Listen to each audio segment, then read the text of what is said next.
lah sirahu, bahwa kesungguhan kamu atau usaha keras kamu untuk mengetahui sesuatu yang masih jelek di dirimu, atau usahamu untuk mengetahui kejelekan yang ada di dirimu, itu lebih baik dari usaha kerasmu untuk mencapai kekeramatan atau kemuliaan dari Allah Subhanahu wa Ta'ala. Kemuliaan ini yang dimaksudkan adalah kekeramatan.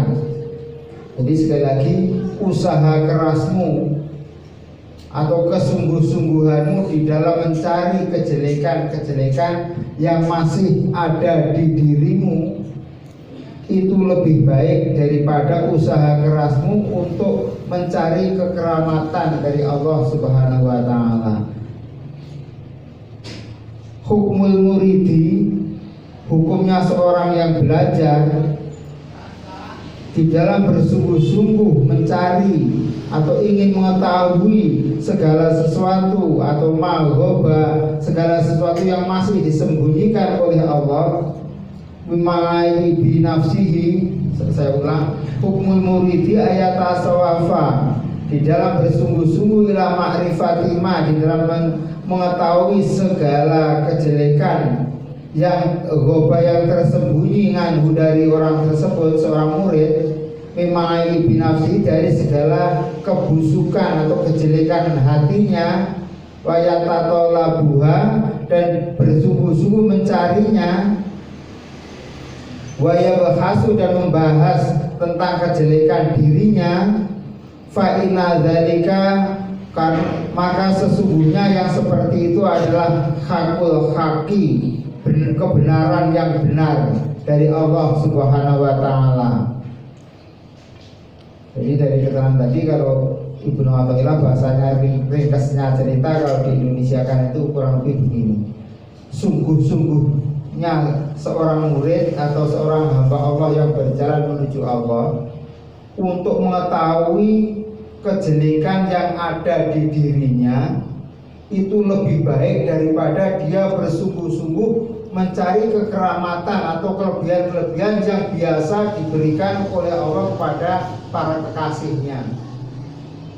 Kalau mohon maaf pernah mendengar ada seorang kekasih Allah yang mungkin bisa melangkah dalam satu langkah itu dari Indonesia langsung sampai Mekah umpamanya, terus kita bersungguh-sungguh mencari yang seperti itu, tapi kurang sungguh-sungguh di dalam mencari kejelekan-kejelekan di diri kita sendiri yang perlu diperbaiki, maka yang seperti itu kurang bagus. Maksudnya yang lebih bagus kita bersungguh-sungguhlah mencari kejelekan-kejelekan di diri kita sendiri untuk kita perbaiki, daripada mencari ingin mendapatkan yang dicapai oleh para kekasih Allah. Karena sesungguhnya dengan bersungguh-sungguh itulah hakul hak, kebenaran yang benar dari Allah Subhanahu wa Ta'ala untuk hambanya.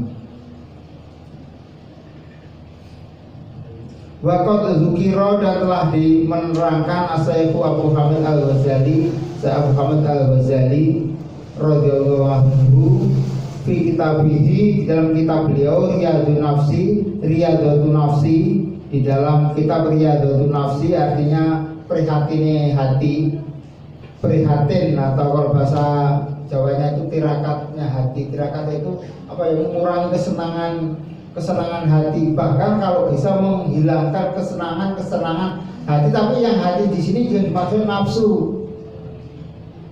menghilangkan atau mengurangi kesenangan hawa nafsu.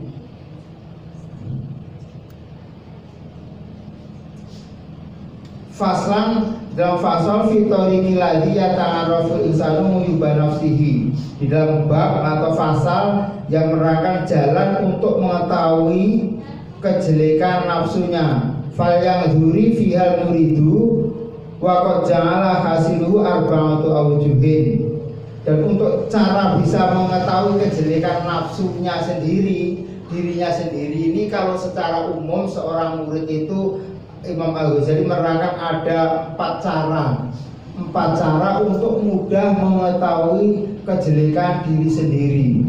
Ini Al-Ghazali itu mohon maaf lahir batin, walaupun beliau menyusun kitab besar, tapi di dalam kitab yang besar itu bisa dipahami oleh orang umum, bisa dipahami orang umum, ada yang untuk orang ngalim, ada yang untuk orang khusus, dan juga ada yang untuk orang khusus. Maka ada bab-bab tertentu untuk seorang murid, bab-bab tertentu untuk seorang guru, dan bab tertentu untuk orang-orang khusus dan seterusnya. Dan di sini kita belajar nasihat beliau dari orang-orang yang umum, orang-orang umum supaya bisa mengetahui kejelekan dirinya sendiri. Di sini beliau menerangkan dengan 4 cara. Yang pertama ahaduha, yang pertama ayat jelisa, agar seorang murid itu atau seorang santri itu ayat jelisa untuk senang duduk baina yaday saikin, di antara seorang guru basirun yang mampu melihat mata hati, yang terang mata hatinya. Hendaklah kita ini sering berkumpul sering berkumpul dengan seorang guru yang basiron. Yang basiron di sini bukan basiron nama Allah, tapi basiron yang terang mata hatinya. Dan di sini mohon maaf lahir batin, mudah-mudahan dibarokati apa kita ini. Mohon maaf kalau saya sebenarnya juga berani sebut ulama aja nggak berani, cuman santrinya ulama, ya Abdul Usman, Kiai Mu'arif, Kiai Imam Mahali radhiyallahu anhu, mudah-mudahan beliau itu yang benar-benar sudah diakui kealimannya, keauliaannya, mudah-mudahan dibarokati beliau. Pertemuan kita ini ketika kita juga istighosah, memakai istighosah beliau, mudah-mudahan kita termasuk salah satu yang berusaha duduk di majelisnya para ulama.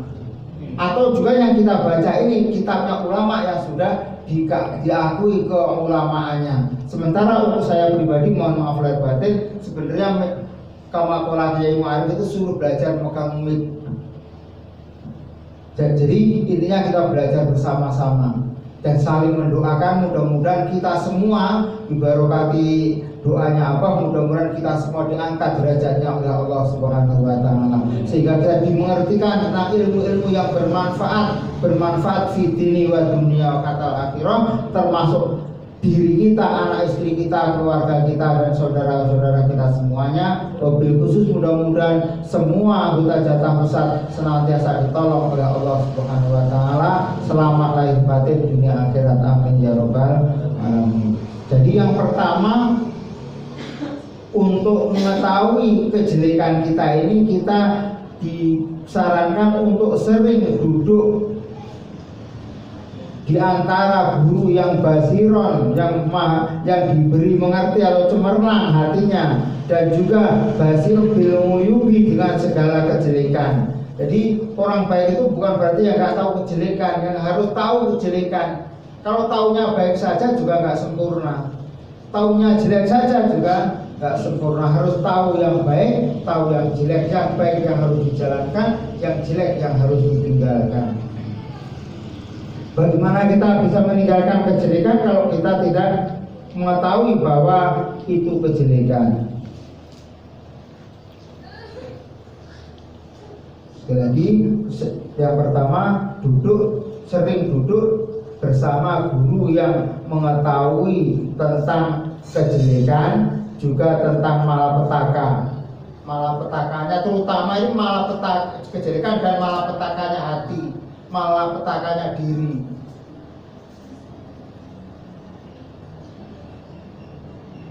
Fayuhakimuhu fi nafsihi, dan untuk menghukumi dirinya sendiri. Wayat tabi'u, dan kita berusaha mengikuti isyarohnya atau nasihat-nasihatnya. Pertama, kalau kita ingin mengetahui kejelekan diri kita, kita sering kumpul di majelis yang di situ ada orang alimnya yang membahas tentang kejelekan hati, kejelekan sifat-sifat hati yang jelek.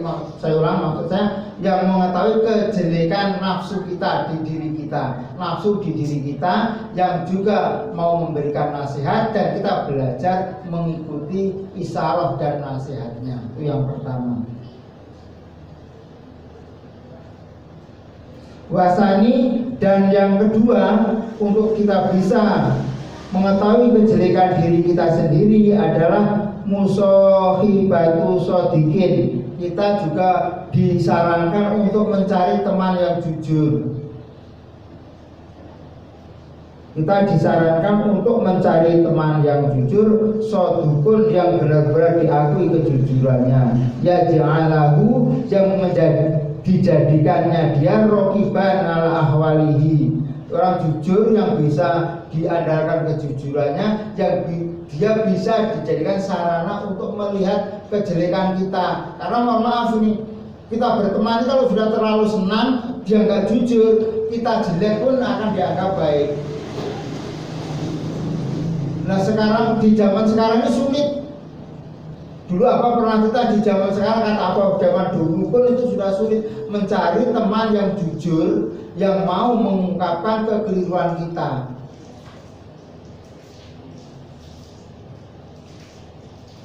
Nah, sekarang pertanyaannya kalau umpamanya mau mengingatkan sulit. Kata Nabi Muhammad SAW, ketika kita melihat kejelekan, robahlah dengan tangannya.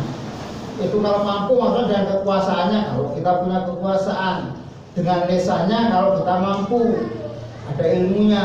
Kalau tidak, maka dengan hatinya. Walaupun itu adnaful iman, tapi adnaful iman itu nggak masalah apabila itu diterima oleh Allah. Daripada kuat tapi rusak.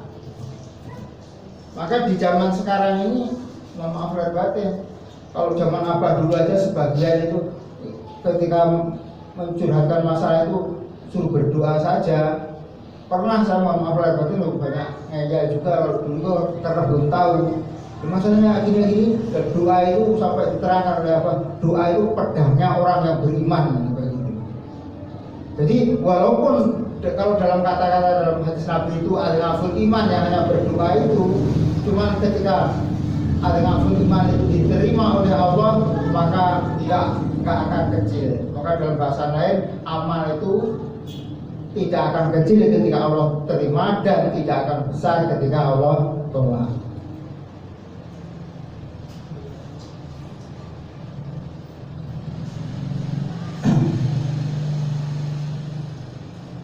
Jadi yang kedua, mencari atau berteman dengan orang yang jujur, yang kejujurannya bisa diandalkan. Itu kalau bisa berusaha. Terus yang dengan kejujurannya itu dia bisa kita jadikan untuk mengingatkan kita.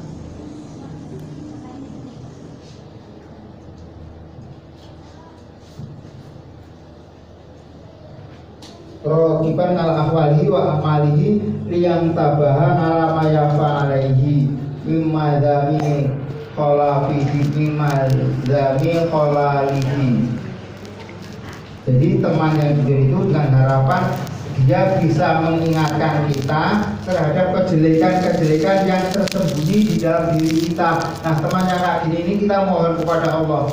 Kalau bukan karena pertolongan Allah mencari teman yang kayak gini ini sulit, tapi insya Allah mudah-mudahan dibarokati doa Abah yang luar biasa. Insya Allah ketika kita kumpul di majelis jatah pesat ini, insya Allah kita ini bisa saling apa namanya, kalau yang tinggi itu bisa ngatrol, yang di bawah itu bisa mendoakan. Kalau bahasanya orang Jawa itu insya Allah, saya yakin, walaupun bahasa saya insya Allah, tapi saya yakin berdasarkan pembuktian yang sudah itu, kalau kata orang Jawa itu yang bisa tuturi handayani ing arsa sun tulodo ing madya mangun karsa tuturi handayani. Kalau di jatah besar saya yakin kalau memang dijadikan di depan, insya Allah akan berusaha semaksimal mungkin untuk ing arsa sun tulodo. Kalau di depan bisa jadi teladan. Kalau nggak bisa kayak gitu, insya Allah juga kena hukum kalau nggak bersungguh-sungguh, kalau nggak benar-benar mohon ampun. Coba perhatian, mohon maaf, bukan yang di depan aja, yang di belakang kita ini aja. Kalau sombong, coba sombong atau bohong atau malah dipertahankan agak lama, akan tersiksa kita. Apalagi yang sudah berbaiat. Saya yakin, seyakin-yakinnya ini, termasuk berdasarkan pengalaman pribadi, pengalaman kita ngobrol dengan kawan-kawan, rata-rata seperti itu. Maka mudah-mudahan dengan saling berkumpul kayak gini, mudah-mudahan sekali lagi kita itu selalu diingatkan oleh Allah dengan cara Allah, mungkin dengan cara secara lain dia kita berkumpul dengan orang yang oleh Allah diberi mengerti seperti itu. Kadang-kadang pengertian yang ditunjuk oleh Abah atau yang dipercaya oleh Abah untuk memimpin itu mungkin walaupun tahu tidak dilangsungkan ngomongkan bahwa kita jelek, tapi mungkin ngomongnya mohon maaf ini kadang-kadang kayak dipenggokkan, tapi kita kena. Misalnya kalau kena ya itu tandanya untuk kita. Insya Allah di majelis ini mudah-mudahan ada 1-2 di antaranya yang kadang-kadang belum tentu yang kita anggap nggak bisa, boleh jadi dia bisa. Maka sekali lagi kita di dalam jatah besar itu juga disarankan nggak boleh remeh nih. Kalau kata ojo dumeh itu bener-bener suruh make ojo dumeh jadi guru, ojo dumeh jadi kiai, ojo dumeh jadi ahli. Kalau yang dulu tulis itu ahli Quran, ahli hadis, ahli tafsir dan lain sebagainya. Karena semua orang itu pasti ada kelebihan dan ada kekurangannya. Mudah-mudahan ketika kita bersama ini mudah-mudahan saling mengisi kekurangan dan kelebihan kita masing-masing, sehingga mudah-mudahan kita semua derajatnya diangkat oleh Allah Subhanahu wa taala. Amin ya rabbal alamin. Yang ketiga ini ya sesuai, kalau nasihat Abah itu sesuai sekali ini. Yang ketiga, coba saya ulang, mohon maaf ya, saya ulang pelan-pelan aja. Yang nomor 1 tadi adalah kita suruh sering duduk di majelis yang ada orang alimnya, orang pilihnya itu. 1. Yang kedua, kita mencari teman yang jujur, yang bisa diandalkan kejujurannya, yang dia tidak hanya memuji kita saja. Bisa dibuktikan tuh orang kalau ketemu kita selalu muji-muji tapi gak pernah ngomongkan kejelekan kita, hati-hati. Biasanya, mohon maaf lahir batin, ini biasanya orang itu nanti suatu saat akan jadi pengkhianat. Ini biasanya, mohon maaf yang sudah loh. Mudah-mudahan kedepannya enggak, tapi kebanyakan itu kayak gitu, orang yang ketika ketemu hanya muji-muji saja, apalagi suka memuji kita. Ada orang banyak muji-muji, biasanya itu ada niat yang lain. Kalau memang tulus niatnya, kalau keliru ya berani kapan kekeliruan. Yang saya rasa mungkin saatnya mau ngomongkan, mungkin kalau salah ya mohon maaf, tapi yang saya rasakan gini, nggak ragu-ragu lagi, karena kita ini memang saudara, kata Kanjeng Nabi SAW kan kajasa dulu akhir gitu. Kalau kita memang tahu ini, mohon maaf, ini akan rusak kalau kita diamkan saja, apalagi kita sanjung, kan berarti nggak sodik gitu. Terus sekarang yang ketiga, ayaftafida ma'rifata uyubihi min a'daihi. Yang ketiga, carilah manfaat untuk bisa mengetahui kejelekan kita itu dari musuh-musuh kita atau dari orang yang gak suka kepada kita. Maka kita itu disaranin dengan musuh aja suruh berbuat baik kan gitu, karena kebanyakan kalau musuh itu akan jujur mengucapkan kejelekan kita. Bahkan kita gak jelek aja, diomong aja itu juga ada baiknya. Baiknya apa? Kalau kita mohon maaf, kita melakukan kebaikan, terus orang itu karena gak suka ngomongin kita jelek, itu ada manfaatnya luar biasa. Manfaatnya apa? Manfaatnya untuk mengetahui keikhlasan kita. Kita beramal kan bukan karena dipuji atau dicaci. Ketika kita beramal baik kok orang mencaci, berarti Allah memuji, melihat keikhlasan kita. Kalau kita jadi marah, ya berarti niat kita kan bukan karena itu. Kalau niat kita ini dipuji ya wajar kita marah, maka bisa dijadikan sarana untuk mengetahui kejelekan kita. Kita dipuji kok masih nyas marah, berarti kita harus banyak-banyak mohon ampun. Berarti amal kita kurang ikhlas. Kadang-kadang kita mohon maaf, kalau musuh rata-rata nggak akan ngomongin kebaikan kita, yang ngomongkan kejelekannya. Nah kadang-kadang memang bener jelek itu, kadang-kadang kelakuan kau jelek, kadang-kadang coba kita kasih, jangan langsung marah. Tapi ini kalau diomongkan, kalau dotone urung mesti gitu. Dotone kalau kita nggak bener-bener berusaha mendekat kepada Allah, mohon petunjuk kepada Allah, mohon berkahnya, doanya para guru biasanya mohon maaf itu enak diucapkan tapi sulit dipraktekkan.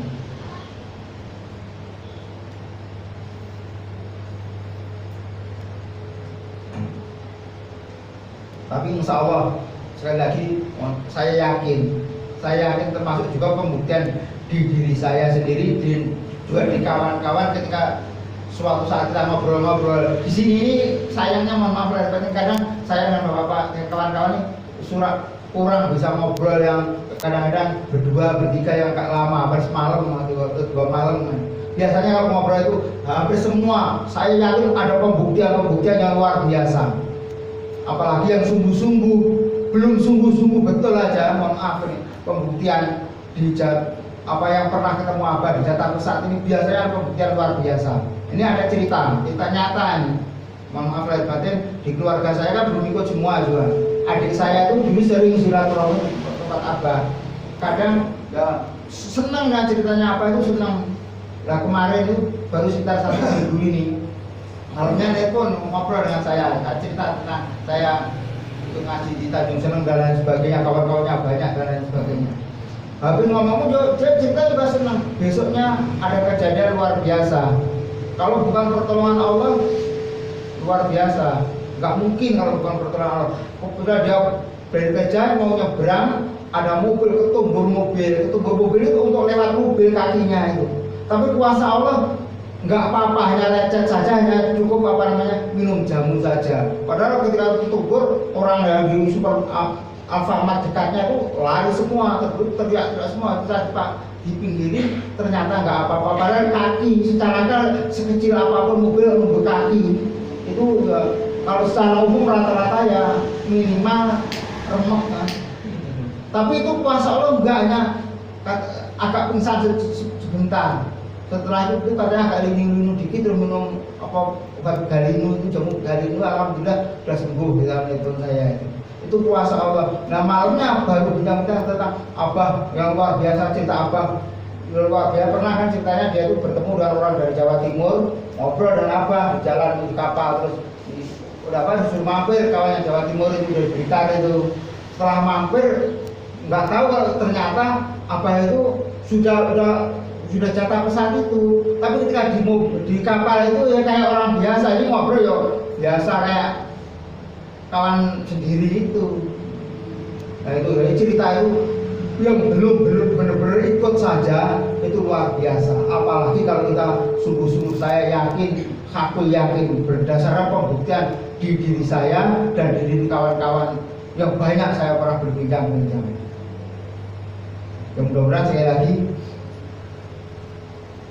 kita semua senantiasa terbimbing lahir batin kita dengan mengikuti ulama ya, apalagi yang sanadnya benar-benar sampai ke Rasulullah. Insya Allah kita akan selamat dunia akhirat. Amin. Amin ya rabbal alamin.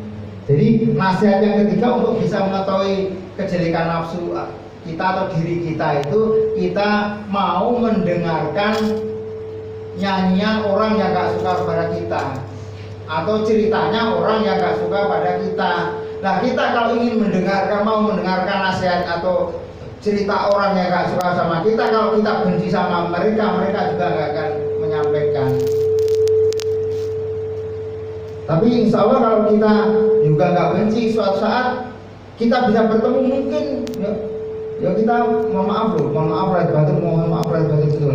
Ada, saya pernah menyaksikan betul orang yang gak suka dengan apa itu, ngomongkan apa, menjelek-jelekan apa itu langsung, itu juga pernah.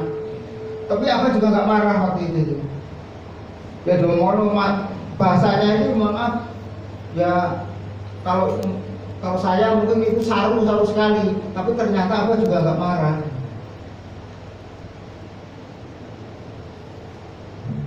Jadi sekali lagi untuk mengetahui kejelekan diri kita, yang kata Ibnu Athaillah itu lebih baik daripada kita mengejar kekeramatan, itu adalah kita mencari manfaat dari orang-orang yang memusuhi kita atau orang-orang yang gak suka kepada kita.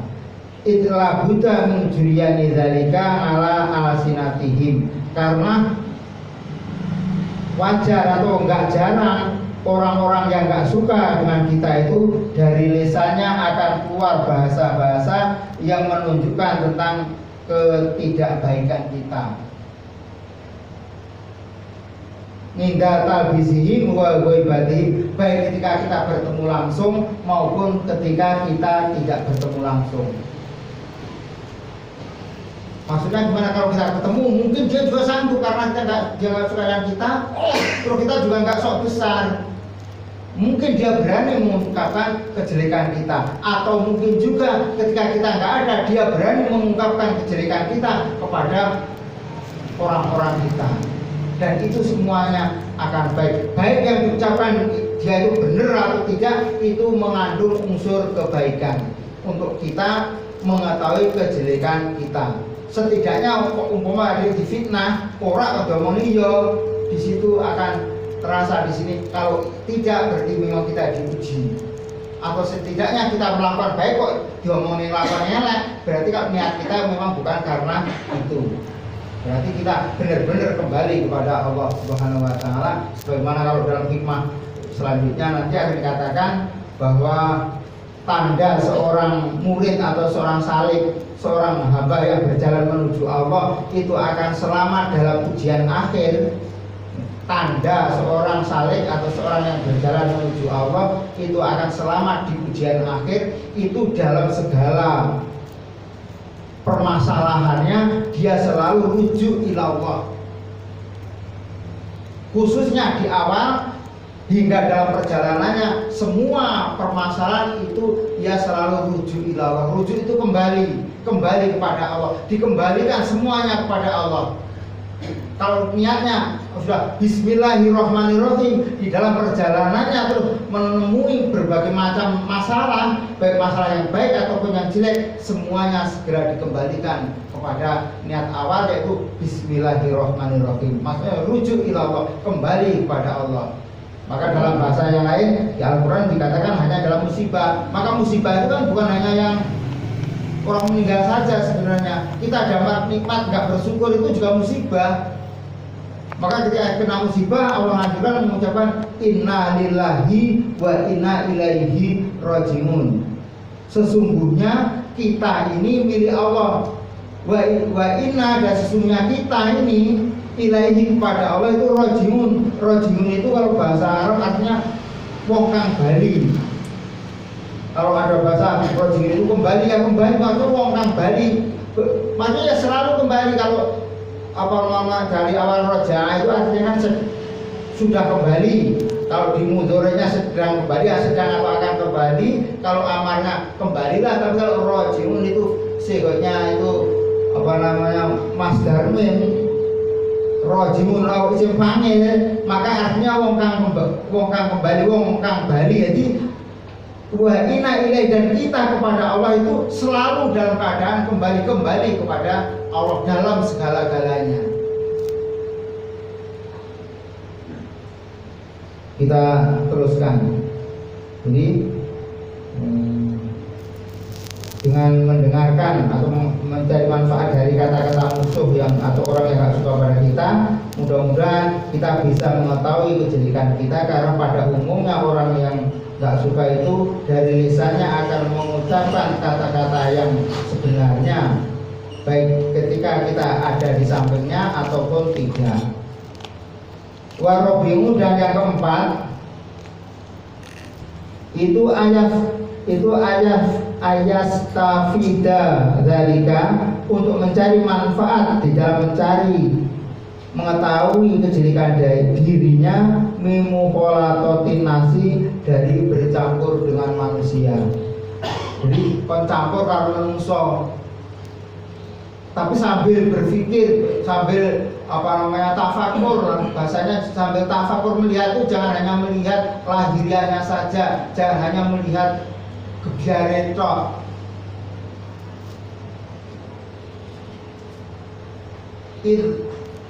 Yutalimu bidzalika ala masawihim, dan ketika kita kumpul dengan manusia biasanya kita akan melihat salah satu di antara mereka mungkin berbuat yang kita nggak suka, berbuat maksiat yang kita nggak suka, dan ketika kita mengetahui seperti itu berarti itu jelek, kita nggak suka, kita jangan melakukan yang seperti itu. Maka kita bisa juga mengetahui kejelekan, sekali lagi mengetahui kejelekan diri kita itu dengan melihat orang lain.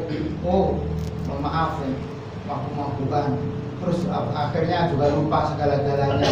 Kadang-kadang gara-gara mabuk-mabukan, gara-gara main, gara-gara judi, berantakan rumah tangganya dan lain sebagainya. Berarti itu tidak baik. Berarti seandainya saya ada keinginan seperti itu, berarti juga tidak baik.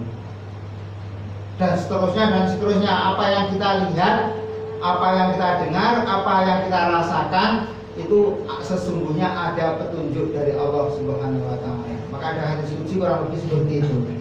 Terhadap segala yang kamu lihat, kamu dengar, kamu perhatikan, di situ ada nasihat atau ada petunjuk dari Allah untuk kita. Bagi kita yang mau bertafakur, mau merenung, mau mempelajari. Kalau kita melihat hanya melihat saja, nggak mempelajari, ya melihat saja.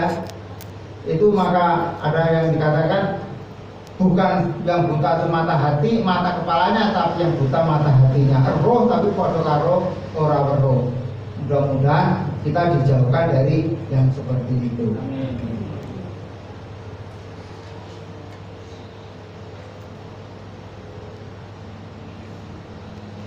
Ringkasnya saya ulang, untuk mengetahui kejelekan diri kita, Imam Al-Ghazali radhiyallahu anhu merangkai ada 4 cara. Pertama, banyaklah duduk di majelis yang di situ ada ulamanya. Wabil khusus kalau di sini ulama yang arif billah, ulama yang mengetahui tentang afatul nafsi,